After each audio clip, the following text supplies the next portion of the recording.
Well, hi traders, it's the marquee event of the week. We've been so focused on global growth recently, but it's now time to refocus ourselves on inflation because the impact on global markets could be fairly pronounced. That's the CPI number that comes out on Wednesday, 10:30 Eastern Standard Time or 1:30 British Standard Time as well. Now, there's two major questions that I'm asking. The first one is, do we get a more pronounced move in global asset prices if we were to see an upside surprise to the consensus of 8.8%, or would we see a more pronounced move given the positioning that's coming in the market if we were to see a miss the downside in that CPI number? The second question is what sort of number would we need to see the 75 basis points of hikes that are priced in for the July FOMC market being called into question? What sort of number do we need to see the Fed funds rate above 3% by the September meeting and post that Jackson Hole symposium? Now, history suggests that we should see an upside surprise. Of the last 24 CPI numbers, 21 of them have either come in line or above consensus. So the market is saying on balance, we're probably going to see an upside surprise there.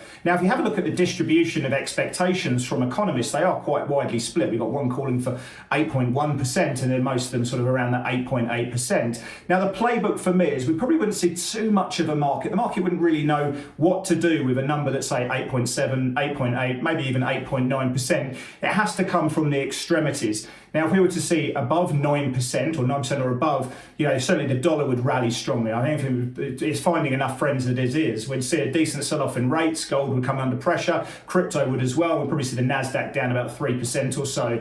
I think people would then say that maybe there's a chance we even get 100 basis points at the next Fed funds rate meeting.